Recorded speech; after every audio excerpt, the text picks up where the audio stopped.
Hello and welcome back to another episode. My lords, ladies and gentlemen, I hope this finds you well. It's nearly Christmas. I hope you've got all of your Christmas shopping done, or at least planned. Or for some of the young men out there, you've got at least, I don't know, like 18 days before you have to start. How are you, Bob? How's this week been treating you? Yeah, it's been quite a good week, really, apart from the weather. But yeah, it's been great. Managed to get a few things done. Like you say, Nice. Christmas is creeping up on us. This is true. This is true. Let me tell you about some of the people that I've been playing with online this week, following our last episode on the on Timothy Leary's work. Oh, right. And so, I mean, being online, you're going to get the odd a disapproving remark, the odd comment about something. It seems to be part of the language structure of how you are online. How you can't be on there without putting some sort of nastiness or a poorly thought through remark on something somewhere. So this one comes in, and normally I just leave them alone because 90% of the time it's nonsense and the situation gains nothing from it, right? And if these types of things happen in real life, my go-to is to go at it, not in a confrontational kind of way, but all right, let's have a chat about it. If you think X, let's discuss Y. That type of thing. So yeah, this person commented on the podcast, unwatchable, and my curiosity goes, what? How is that possible? Right? Empirically speaking, that's impossible, because for something to be unwatchable, you either can't watch it, therefore your opinion is not valid, or you have watched it, therefore it's not possible. Right? It is watchable. You could say you didn't enjoy it or whatever else, but that notion of having just one word that we can then run through the circumflex angle itself and put the science to good use. It was an interesting moment, to say the least. And my wife still she said, "Why do you bother?" Yeah. I have this philosophy that all moments can be a teachable moment, right? Even the ones when somebody is doing their best to hurt your feelings. Yeah. But well, it's just one of those things. The missing word there, which is the most important word, I think, or one of the most important words in the English language, is unwatchable, and then the word because afterwards. Right. Then why it was unwatchable, I can understand. 100%. I'm not the most photogenic person, so it could have been unwatchable. That they'd probably prefer to hear an audio. Who knows? Oh, well, that's the thing. Neither one of us are Brad Pitt, but we're not here for our movie star looks. We're we're to talk about behavioral intelligence, right? So That was the so if you're going to post disparaging remarks, maybe think it through a little bit first, because we'll break it down. That's what we're used to doing. So with that in mind, all that is to say, let's get on to the topic for discussion for today, which is the notion of pro-social lying, and it's something that we've looked at before in passing.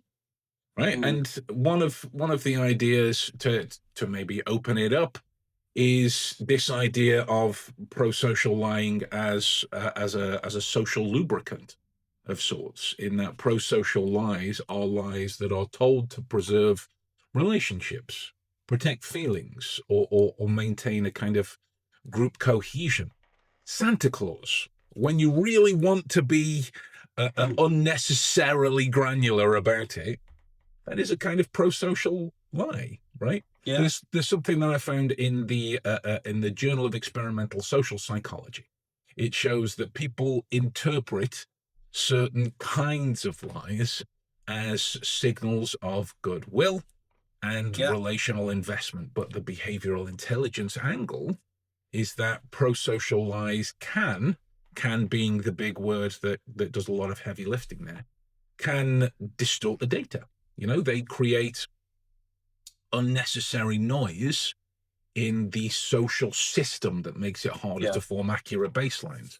One of the books that stands out to me in this area, because these types of ideas connect to empathy, and there's a book that I really enjoyed, but it's called Against Empathy, right? Yeah. It's by Paul Bloom, and he argues that empathy drives us toward short-term emotional soothing rather than long-term accuracy. Yeah. So a pro-social life might feel empathetic, but it removes clarity. Kindness is built on distortion, and it has a tendency to build these almost fragile relationships by default. Yeah. What's your opening gambit in the world of pro-social lying? Well, I years ago, I was aware of something which I thought was really good. It was called The Landscape of Lies, and it went all the way across from the truth, which, when you think about it, is quite a narrow band. Yeah. Empirical truth. Mm-hmm. And then it went all the way across to what it called dark lies. And the Gotcha. terrain in between those two is quite large, and it includes understatement, overstatement, confabulation, just not saying. But I think there is a case for pro-social lying. But I think where it becomes difficult is where you said, when it distorts the reality rather than, it's just meant to soften it, not distort it. Yeah. And it's about cushioning the emotional effect that what you're going to say is going to have on someone.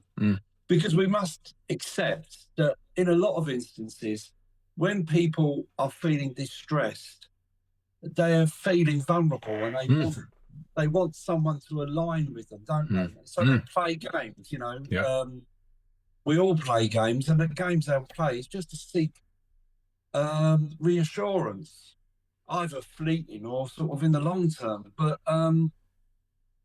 brutal honesty in those sort of instances could really have a counter effect and actually deepen whatever it is that's concerning them. Yeah. So to be able to make that distinction between what you're seeing in front of you and being able to respond to it effectively needs you to be able to read both the situation and the person and the context. Yeah. Yeah.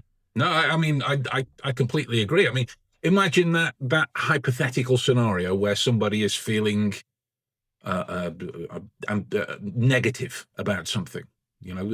Paint whatever context you want around that, and then the usual line is words to the effect of "it'll be okay," or "I'm sure it'll be okay," or "we'll figure it," or something like that.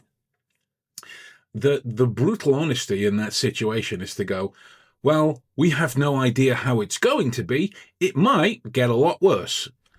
Yeah. Wow. I mean, talk about a way to provide something to that person that they really don't need at that moment. And it's not like you're saying anything inherently dishonest. No. Because you're providing encouragement almost in those particular situations. There is that. I mean, I'm sure it's got different names in different books and papers and whatnot, but I've only known of it as the empathy accuracy paradox.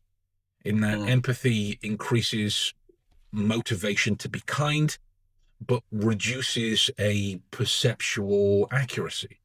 Right? Yeah. There was a meta-analysis in 2022 that the work of empathic distress narrows hang on, I'm going to screw this up, narrows attentional bandwidth that reduces cognitive precision, and that's the rub of those situations. So it's not about either being mean or being completely empathetic or just being brutally honest or being too much in your feeling. It is about an understanding of the role that you have Yeah, in those particular exactly. situations. And if you understand, what you are, not like as a big philosophical question, but if you understand what you are in terms of interviewer, friend, colleague, boss, Yeah, something as simple as that, it will inform you as to how you provide these right kinds of interactions, wouldn't you say? yeah. I think um, everything you said there is correct. I think the thing that in my mind it's what you're doing it for. If you're doing it to just protect your comfort, not their Mm, feelings, then obviously that's wrong because softening the truth to avoid unneeded distress, I mm, think is okay. yeah, But if it's to obligate your responsibility towards that person at that time, then I think it's wrong.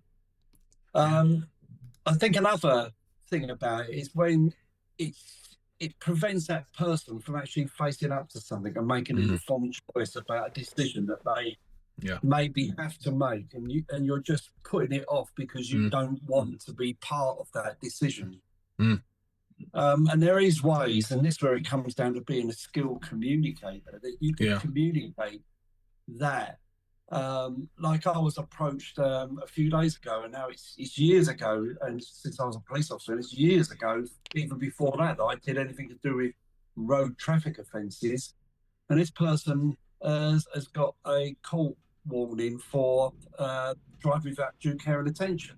right, Now, it was an accident that was involved in it, and mm, someone got injured, and they just want, what's the outcome going to be? And I said, well, on the scheme of things, it's not the most serious of offences, but the mm, fact that there's an injury in it has maybe aggravated it slightly. But I don't know because I haven't mm, been involved for so long. So I wasn't telling the truth because I mm, think that there is a possible, there's got to be a reason why it's gone to court. mm, mm, And I suppose in a way that's obligating responsibility because I just didn't want to know the full details of it. yeah, Um, but I tried to tread that line, and it's very difficult to tread that line. very difficult, very difficult. I mean, cards on the table. I have a personal problem with the notion of a comfort zone. I Mm, see them more, and 100% a personal thing, but I see them more as something to hold you back than to give yeah, you something that would allow you to push yourself forward. There can be a reliance on comfort too much, yeah, and it's a tough balance to strike yeah, of when is the right time for you and your role to do X, and when is the right time for you and your role to do Y, whatever that is. We could talk about situations and contexts for the next couple of years and never run out of yeah, examples and different ways of doing it. One of the ways that we can start doing that, as you said, is well, I brought up the notion of role, but it's from your example that you used to be a police officer, so that there is a time on that, whether it's yeah, your place to act as a police. You might still have knowledge, you might still be all up with current events, and you might still be able to, do whatever is necessary for the police officer in that situation. But the question has to be asked whether that your role demands it, and the kind of communication as a result has that kind of an effect. Um, yeah, one of the things that I found in the research for this was the studies from Stanton Campbell, 2023, around the notion of comfort zones and lies to avoid pro-social lies to avoid responsibility, this type of thing. yeah, One of their results was that showing that white lies are actually attempts to protect our own discomfort, not the yes, other person's well-being. yes, yes, So we lie so the other person doesn't feel bad, but often the true reason is we don't really want to get involved in the awkwardness. We might be worried about the conflict. We might want to protect our own self-image as a good person, whatever that is.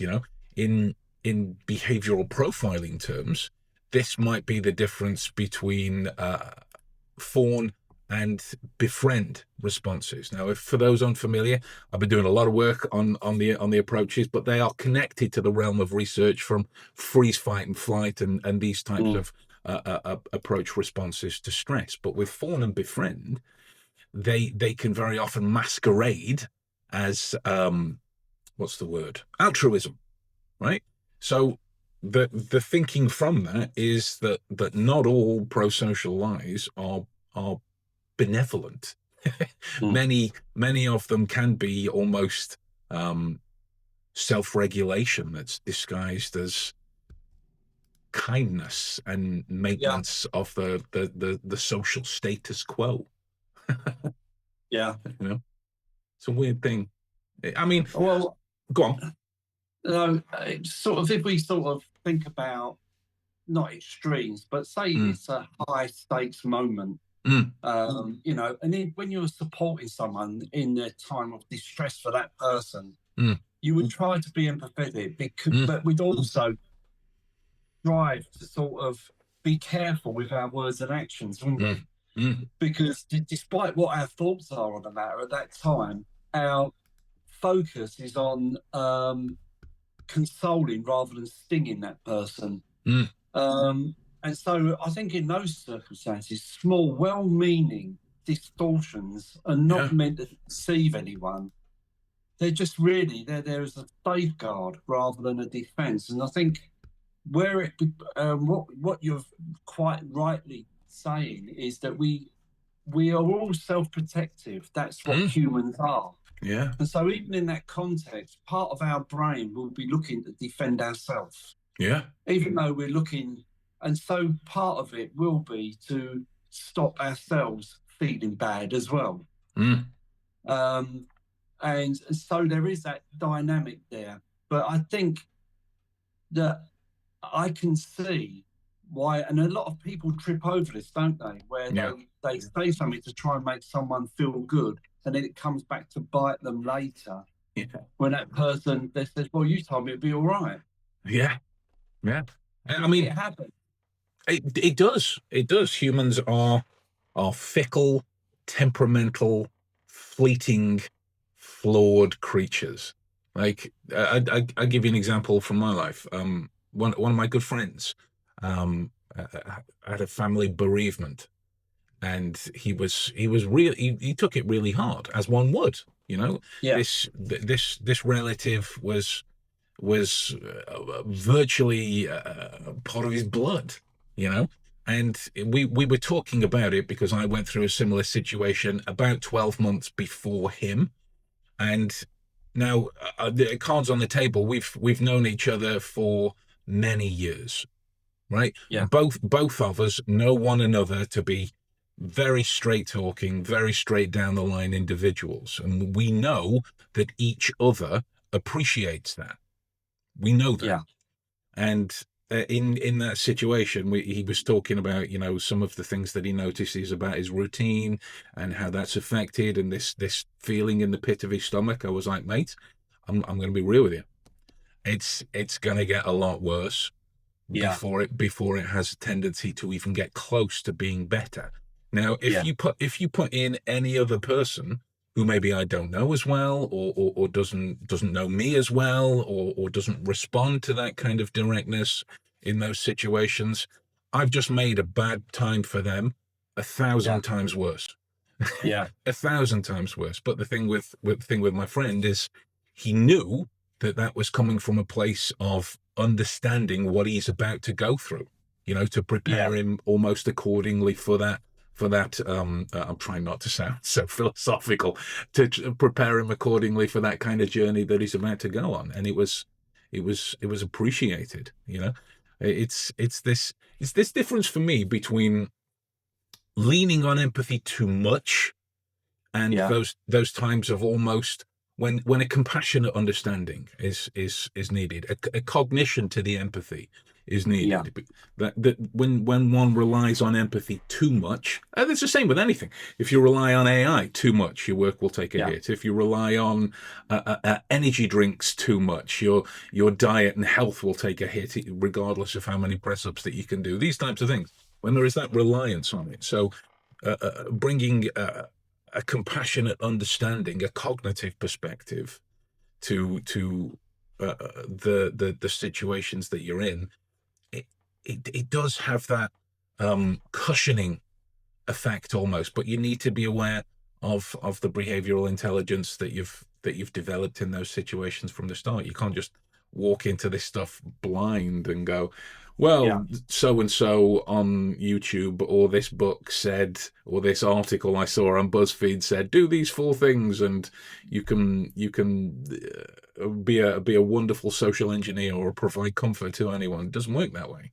There is the give and take towards anything, because when you are empathetic, it activates your distress networks in your brain. Yeah. You have to acknowledge the bad in order to lean into the feelings around the good, and compassion activates problem solving networks. Yeah. It's a strike between the situation. I'm sure you've had it with being married for as long as you have. I've had Yeah. it with my wife. There are times when she wants a solution. Right. There are times when she's been, if you'll forgive the language, for 4 o'clock in the afternoon. There's been times when she's been so pissed off with something that she just wants it gone so she can focus. Right. Yeah. Then solution Ben steps in. But there's been times when she just wants to vent. She's had a terrible day. She's a paramedic, so she has to deal with some awful Yeah. things. She doesn't want me to solve that. She just wants me to listen. And knowing which role to take is a requirement of how aware you are Yeah. of the individuals around you, regardless of how long you've known them. Yeah. Exactly. And I think when social pro-social line goes bad is Mm. when it becomes more habitual rather Oh, than yeah. intentional. Because they should be situational and measured, Mm. because it can, like you say, it can erode trust if you don't. I think that if we're talking about being ethical with it, it Mm. seems a bit of a misnomer when you're talking about something like lying. But I think pro-social lying is only ethical when it protects another's emotional safety without undermining their autonomy. Yeah. Because if you don't, the moment the lie serves you more than the person you're speaking to, Mm. then I think you've got the danger that it could stop being empathy and could actually be seen as manipulation. 100%. 100%. I mean, that type of thing is seen almost too frequently in politicians now, Yeah, but from around the world. America, the economy is great.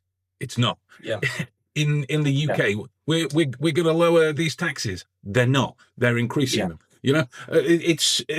It goes all around. I understand that there are pro-social elements that politicians have to go through, but when you rely on these buzzwords, these phrases that are designed to provide some kind of comfort to some group somewhere, hear them enough, and you will erode any kind of faith in yeah, the system to which they're connected to. yeah. And then that's it. In intentionally using them in the moment, I Mm. think for a good reason, not for any other reason, not to sort of for your benefit, but for the Mm. other person's benefit. I think that's acceptable. We're not saying it's right, Yeah. but it's acceptable thing that we all do. Mm. Because if you look at line and if you study line, the world would be a very, very heightened state of stress and everything if everyone told the honest truth all the Mm. time. Mm. So there is this thing that we do all lie, but the lies that we tell are usually well intentioned Mm. and are either to get us out of something or to help someone else. Yeah. Yeah. I always used to smile when police officers get upset with suspects for lying, but they forget that it's not down to them to prove their innocence. It's for us to give to put something before them Yeah. which will make them tell us the truth. Yeah. It's that's the way the legal system is set up. Yeah.